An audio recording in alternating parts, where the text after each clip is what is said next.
ಮನುಷ್ಯರ ಕಣ್ಣಿಗೆ ಮರನೇ ಸಿಡಿಯುತ್ತೆ ಅಂತ ಕೇಳ್ಪಟ್ಟಿರ್ತೀವಿ ನಾವು. ಇದರ ನಡುವೆ ಅವರ ಪ್ರಯತ್ನಗಳಿದೆಯಲ್ಲ, ಒಂಥರ ಗೂಸ್ ಬಂಪ್ಸ್ ಬರುತ್ತೆ. ಒಂದು CM ಸ್ಥಾನಕ್ಕೆ ಏರ್ಬೇಕು ಅನ್ನೋದಕ್ಕೆ ಅವ್ರು ಪಟ್ಟಂತಹ ಶ್ರಮ, ಹಾಕಿದ ಪ್ರಯತ್ನ ಇವೆಲ್ಲವೂ ನಾನು ಅಂದ್ಕೊಂಡಿದ್ದಾಯ್ತಲ್ಲ ಅಂತ ಇವತ್ತಿನ ಪ್ರಮಾಣ ವಚನ ಎಲ್ಲೂ ನೋಡಿರಬಾರ್ದು. ಆ ರೀತಿಯಾಗಿ ಕ್ರಿಯೇಟ್ ಮಾಡುವ ಒಂದು ಸಾಮರ್ಥ್ಯ ಅವರಿಗಿತ್ತು. ಎಲ್ಲರೂ ಗುಡ್ಡೆ ಹಾಕಿ ಎಲ್ಲರೂ ಪ್ರಮಾಣ ವಚನಕ್ಕೆ ಕರೆದು ಅವ್ರ ಎದುರಲ್ಲಿ ಪ್ರಮಾಣ ವಚನವನ್ನು ಸ್ವೀಕಾರ ಮಾಡ್ಬೋದಿತ್ತು. ಬಟ್ ಹಂಗೆ ಮಾಡ್ತಾ ಇಲ್ಲ. ಸೊ ಇದು ಕೂಡ ಜ್ಯೋತಿಷದ ಹಿನ್ನೆಲೆಯಲ್ಲಿ ಏನಾದರೂ ನೋಡ್ಬೋದಾ, ದೃಷ್ಟಿಗಿಷ್ಟಿ ಆಗುತ್ತೆ ಅಂತನೋ, ಅಥವಾ ಹಂಗೇನಾದ್ರು ಸಜೆಸ್ಟ್ ಮಾಡಿರ್ಬೋದಾ ಯಾರಾದರೂ? ಸದ್ಯಕ್ಕೆ ಸ್ವಲ್ಪ ಸೈಲೆಂಟ್ ಆಗಿರಪ್ಪ, ನಿನ್ನ ಕಾರ್ಯವೈಖರಿಯಲ್ಲಿ ನೀನು ಮುಂದುವರೆದು ತೋರಿಸು ಅಂತ ಇರ್ಬೋದು. ಅದು ಚಾನ್ಸಸ್ ಇರುತ್ತೆ. ಏಕೆಂದರೆ ನೀವು ಹೇಳ್ದಂಗೆ ಕಲ್ಲು ಕರಗುವಸುವಂಥ ಒಂದು ಶಕ್ತಿ ಮನುಷ್ಯನ ದೃಷ್ಟಿಗಿರುತ್ತೆ, ಕಲ್ಲನ್ನು ಸಿಡಿಸುವಂಥ ಶಕ್ತಿ ಇರುತ್ತೆ ಅಂತ ಹೇಳೋದನ್ನ ನಾವೆಲ್ಲ ಕೇಳಿರ್ತೀವಿ.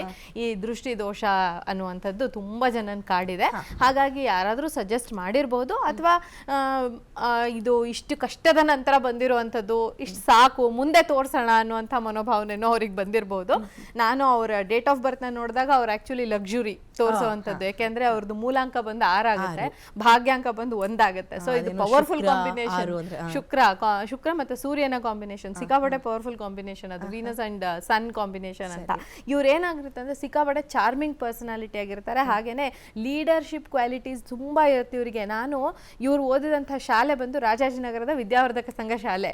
ಸೊ ಅಲ್ಲಿ ಹೇಳುವಂತ ಮಾತು ಅವಾಗಿಂದಲೇ ಸ್ಕೂಲ್ ಡೇಸ್ ಇಂದಾನೆ ಅವರಿಗೆ ಲೀಡರ್ಶಿಪ್ ಕ್ವಾಲಿಟೀಸ್ ಇತ್ತು. ಅದು ಬರ್ತ್ ಡೇಟ್ ಅಲ್ಲೇ ಇದೆ, ಡೇಟ್ ಆಫ್ ಬರ್ತ್ ಅಲ್ಲೇ 1 ಬಂದಿದೆ. ಸೊ ಹಂಗಾಗಿ ಅವರಿಗೆ ಭಾಗ್ಯಾಂಕ 1 ಆಗಿರೋದ್ರಿಂದ ಅಂಥ ಪವರ್ಫುಲ್ ಆದಂತಹ ಒಂದು ಕ್ಯಾರೆಕ್ಟರ್ ಅವರಿಗೆ ಖಂಡಿತ ಇತ್ತು ಅಂತ ಹೇಳ್ಬೋದು. ಇನ್ನು ಅಟ್ರಾಕ್ಟಿವ್ ಅಂದ್ರೆ ಎಲ್ಲರನ್ನೂ ಅಟ್ರಾಕ್ಟ್ ಮಾಡುವಂತ, ನ್ಯಾಚುರಲಿ ಅಟ್ರಾಕ್ಟ್ ಮಾಡುವಂತ ಒಂದು ಕ್ವಾಲಿಟಿ ಅವರಲ್ಲಿ ಬರುತ್ತೆ. ಇದೇ ಕಾಂಬಿನೇಷನ್ ಇಂದ ಬರುವಂಥದ್ದು ಅದನ್ನು. ಯಾಕೆಂದ್ರೆ ಶುಕ್ರ ಎಲ್ಲರನ್ನೂ ಅಟ್ರಾಕ್ಟ್ ಮಾಡುವಂತ ಒಂದು ಪ್ಲಾನೆಟ್ ಆಗಿರೋದ್ರಿಂದ. ಹಾಗೇನೆ ಪಬ್ಲಿಕ್ ಸ್ಪೀಕಿಂಗ್ ನಿಂದ ಕೆಲವು ಪಾಸಿಟಿವ್ ಪಾಯಿಂಟ್ಸ್ ಅವರಿಗೆ ಆಡ್ ಆನ್ ಖಂಡಿತ ಆಗಿರುತ್ತೆ.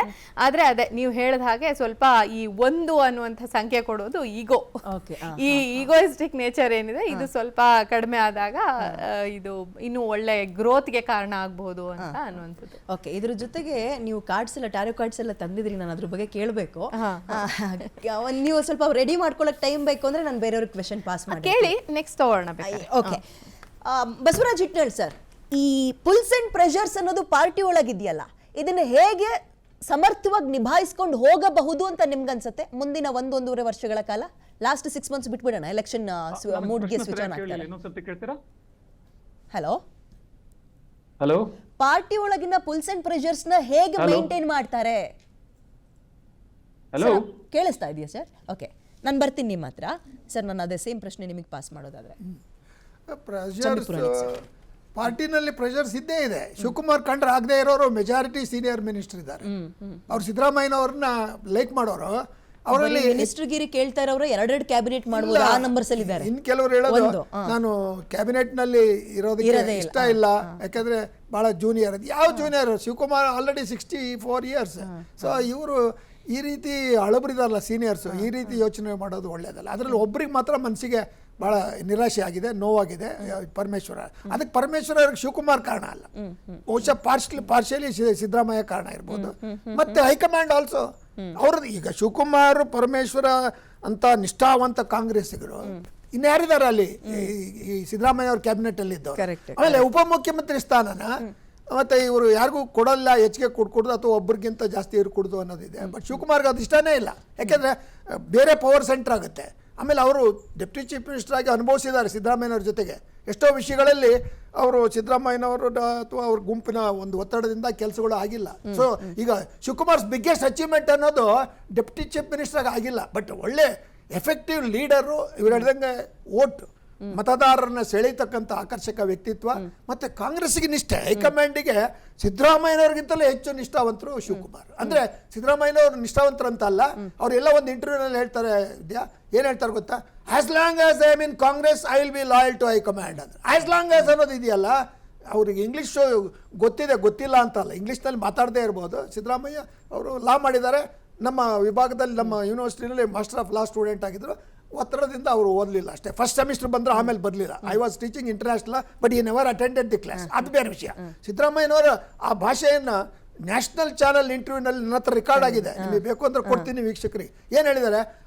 ಅವ್ರು ಕೇಳ್ತಾರೆ, are you loyal to Congress ಅಂದರೆ ಅವ್ರು ಹೇಳ್ತಾರೆ as long as I mean Congress I will be lie ಅಂದ್ರೆ ಏನಾಯ್ತು, ಅಧಿಕಾರಕ್ಕೋಸ್ಕರ ಕಾಂಗ್ರೆಸ್ನಲ್ಲಿ ಬಂದರು. ಶಿವಕುಮಾರ್ ಅಧಿಕಾರಕ್ಕೆ ಬರಲಿಲ್ಲ. ಇಂಥ ಯುವಕರು ಇದಾರಲ್ಲ ಇವರೆಲ್ಲ ಏನೋ ಒಂದು ಅಪೇಕ್ಷೆ ಇಟ್ಕೊಂಡ್ ಬಂದಿದ್ದಾರೆ. ಅಂದ್ರೆ ಏನು ಅಧಿಕಾರ ಅನುಭವಿಸ್ಬೇಕು ಅಥವಾ ಥ್ರಿಲ್ ಆಧಾರ ಅಲ್ಲ, ಏನೋ ಕಾರ್ಯಕ್ರಮ ಮಾಡಿದವ್ರು ಜನ ತೆಗೆದು ಬಿಸಾಡ್ತಾರೆ. ನೆಕ್ಸ್ಟ್ ಎಲೆಕ್ಷನ್ನಲ್ಲಿ you will be dismissed by people. So ಶಿವಕುಮಾರ್ಗೆ ಸತತವಾಗಿ ಗೆದ್ದು ಬಂದಿದ್ದಾರೆ. Don't underestimate is power.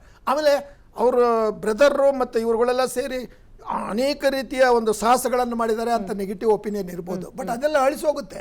Success makes you true leader also. ಆಮೇಲೆ ಶಿವಕುಮಾರ್ಗೆ ಇರ್ತಕ್ಕಂಥ ಭಾಳ ಒತ್ತಡ ಏನಂದರೆ, ಅವ್ರಿಗೆ ಶತ್ರುಗಳು ಇರ್ತಕ್ಕಂಥದ್ದು ಈ ಕ್ಯಾಬಿನೆಟಲ್ಲಿ ಇರ್ತಕ್ಕಂಥ ಹಿರಿಯರು. ಅವ್ರು ಕೆಲವೊಂದು ತೆಗೆದಬೇಕಾಗಿತ್ತು. ಅವ್ರು ತೆಗೆದೇ ಹೋದರೆ ಅವರಿಗೆ ಸ್ವಲ್ಪ ತೊಂದರೆನೇ ಇಲ್ಲ. ರಬ್ಬರ್ ಸ್ಟ್ಯಾಂಪ್ ಸಿಎಂ ಅಂತ ಇಂಪಾಸಿಬಲ್. ಏನೋ ಸಿದ್ದರಾಮಯ್ಯನವ್ರ ಮಾತನ್ನು ಒಂದೊಂದ್ಸರಿ ಕೇಳಲ್ಲ. ಅವ್ರು ಕನ್ವಿನ್ಸ್ ಮಾಡ್ತಾರೆ, ಹೋಗಿ ಸರ್ ಈಗಲ್ಲ ನೀವಿದ್ದಾಗ ಹಿಂಗಿತ್ತು, ಈಗ ಹಿಂಗೆ ಮಾಡ್ಬೇಕು. ಈಗ ಕ್ಯಾಬಿನೆಟ್ ಆಗಿರಲಿ, ಸುತ್ತಮುತ್ತ DCM ಸ್ಥಾನ ಆಗಿರಲಿ, KPCC ಅಧ್ಯಕ್ಷರು ಯಾರಾಗ್ತಾರೆ ಅನ್ನೋದಾಗಿರಲಿ, ಇವರ ಅಣತಿ ಅಂತ ನಡಿಲಿಲ್ಲ ಅಂದ್ರೆ ಬಹುಶಃ ಅದು ರಬ್ಬರ್ ಸ್ಟ್ಯಾಂಪ್ ಸಿಎಂ ಆಗಿ ಅನ್ನಿಸ್ಕೊಳ್ಬೇಕಾಗಿತ್ತಾ? ಸಾಧ್ಯನೇ ಇಲ್ವಾ? ಶಿವಕುಮಾರ್ ಸ್ವಭಾವಕ್ಕೆ ಅದಾಗಲ್ಲ. ಯಾಕಂದ್ರೆ high command is fully with him. ಆಮೇಲೆ ಈಗ ಹೈಕಮಾಂಡ್ ಇಸ್ ವೆರಿ ಪವರ್ಫುಲ್. ನೋಡಿ, ಯಾರು ಬಲ ಬಿಚ್ಚಂಗಿಲ್ಲ. ಹೆಂಗಿಟ್ಟಿದ್ದಾರೆ ಉಪಮುಖ್ಯಮಂತ್ರಿ ಸ್ಥಾನ ಕೊಡ್ಕೊಡ್ದು ಅಂತ ಅಂದ್ರೆ ನೋ, ಅದು ಶಿವಕುಮಾರ್ ಅವರ ಒತ್ತಡದಿಂದಾನೆ. ಸೊ ಅದರಿಂದ ಒಂದು ಸೆಂಟರ್ ಆಫ್ ಪವರ್ ಇರೋದು ಒಳ್ಳೇದು. ಈ ಸಿದ್ದರಾಮಯ್ಯನವರು ಮುಖ್ಯಮಂತ್ರಿ ಆದಾಗ ಅವ್ರಿಗೊಂದು ಚೆಕ್ ಇರಲಿ. ಯಾಕಂದ್ರೆ ಅವ್ರು ಹೊರಗಡೆಯಿಂದ ಬಂದವರು, ಅವರೆಲ್ಲ ಹಿಂದೆ ಇದ್ದವ್ರು. ಅವ್ರಿಗೆ 6 ವರ್ಷದಲ್ಲಿ ಮುಖ್ಯಮಂತ್ರಿ ಆದ್ರು ಕಾಂಗ್ರೆಸ್ನಲ್ಲಿ. 20-30 ವರ್ಷ ದುಡಿದಂಥವ್ರಿಗೆ ಅದು ಅವಕಾಶ ಸಿಕ್ಕಲಿಲ್ಲ. ಸೊ ಈ ಸಮಸ್ಯೆಗಳು ಶಿವಕುಮಾರ್ ಅವರಿಗೆ ಬಹಳ ಸಮಸ್ಯೆಗಳಿದೆ. ಬಟ್ ಆ ಧೈರ್ಯನೂ ಇದೆ. ಆ ಒಂದು ಏನು ಗಟ್ ಅಂತಿರಲ್ಲ, ಗಟ್ ಪವರ್ ಅದೊಂದಿದೆ ಅವರಿಗೆ. ಮತ್ತೆ ನ್ಯಾಕ್ ಇದೆ, ಕಾಮನ್ ಸೆನ್ಸ್ ಇದೆ. ಜೊತೆಗೆ ಅವರಿಗೆ ಎಲ್ಲ ಬ್ಯಾಕ್ಗ್ರೌಂಡ್ ಗೊತ್ತಿದೆ, both negative and positive, ethical, unethical, immoral, political ಅಂದ್ರೆ ನ್ಯೂಟ್ರಲ್ ಅಂತ. ಸೊ ಅದನ್ನು ಮಾಡೋ ಚಾಣಾಕ್ಷತನ ಇದೆ. ಯಾಕಂದ್ರೆ ಪೊಲಿಟಿಕಲ್ ಸೈನ್ಸ್ ಓದಿದ್ದಾರೆ. ಸೊ ಐ ಥಿಂಕ್ ಕರ್ನಾಟಕ ಜನತೆಗೆ ಅವರು ಒಳ್ಳೇದು ಮಾಡಲಿ ಅಂತ ನಿಮ್ಮ ಚರ್ಚೆ ಮೂಲಕ ನಾನು ಶಿವಕುಮಾರ್ ಅವರಿಗೆ ಮನವಿ ಅಥವಾ ಒಂದು ಸಲಹೆ ಕೊಡ್ತೇನೆ ಒಬ್ಬ ಗುರುಗಳಾಗಿ. Yes sir.